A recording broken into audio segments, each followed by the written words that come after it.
Welcome to Mystic Musings with Tobie Hewitt.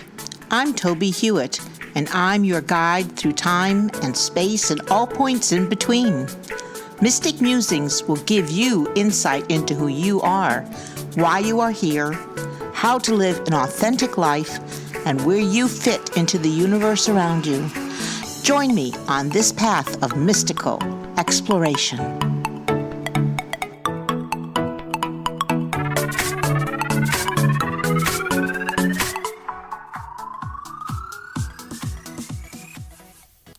Welcome to episode 45 of Mystic Musings with Tobie Hewitt.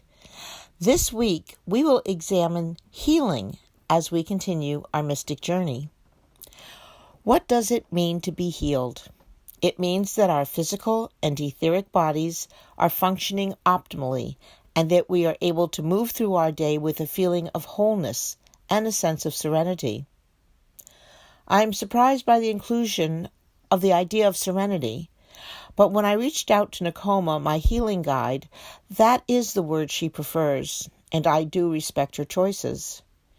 Looking the word up, I find that it means the state of being calm, peaceful, and untroubled. And I suppose that when one is living in optimal health, that is the feeling that best describes the sensation of doing so. If there is any feeling of discomfort or dis-ease in either the physical or etheric bodies, serenity is something to be sought after and attained. We can work toward this state through taking care of our physical body by giving it nutrition, exercise, and rest. And we can take care of our etheric body by practicing meditation and mindfulness. Altogether, by bringing the physical and etheric bodies into a healthy state, we are able to enjoy our incarnation more fully. But what happens when one or both of our bodies is out of serenity, that is, not functioning optimally? We can try to restore equilibrium by practicing the wellness practices already mentioned. We can also ask for healing from a health professional on this plane, or a healer on the other plane, or a combination of both. Or we can seek the help of an energetic healer who serves within the physical body by utilizing available healing energy provided by the creative spirit, often as personified by spirit healers. We can ask for healing to enter us to bring us into a state of serenity. We can ask for someone, a healer, to utilize the available healing energies of the universe and facilitate the healing that we need. As one who has studied Reiki and crystal healing modalities, I recognize that it is the same energy that flows through me from the creative spirit or their spirit emissary to facilitate healing. Asking for and allowing this energy to flow is a conscious act, but the actual healing is like turning on a water tap and providing nurturing to plants. It simply flows through me to the person who needs the healing.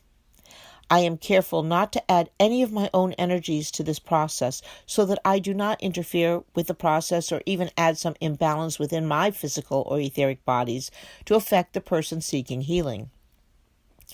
I do use tools before the healing begins, such as a pendulum, or my own psychic awareness to ascertain where the dis-ease is, and then ask Spirit to allow the energy to flow through me to the person.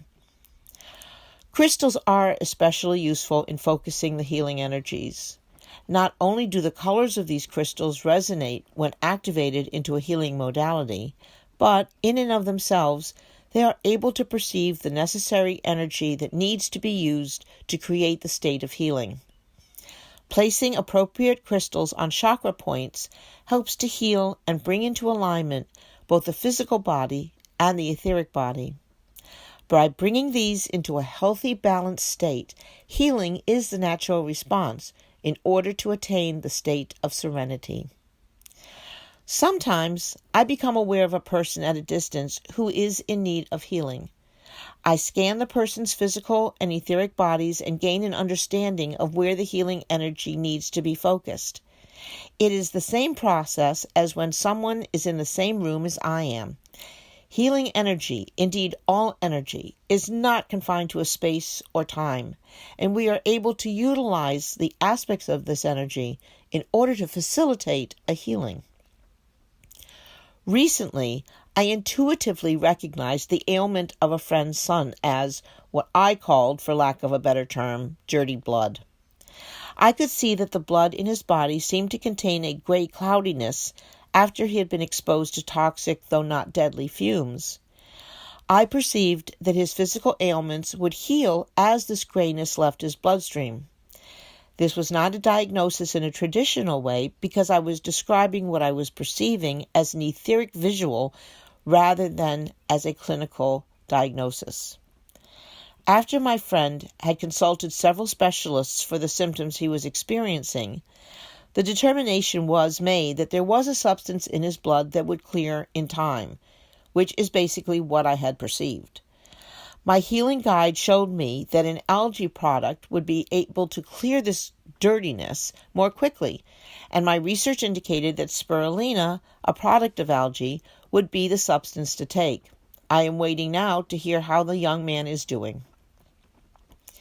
Anyone can seek healing from the creative spirit, from the universe, from the energy that flows around and through us and sustains us in myriad ways. Asking for guidance and healing should be the first line of defense when one is not able to maintain a state of serenity. This is not to say one should not seek the counsel of a medical professional in cases that do not respond in a timely manner to energetic healing, but it is a good practice before taking ibuprofen even, to try asking for help from one's guides first. Every day, I send healing, peace, light, and love to anyone I become aware of who is suffering physically, emotionally, mentally, or spiritually. All of these are energies, all based in the creative spirit, but with each containing unique vibrations that serve to heal, sustain, and bring serenity.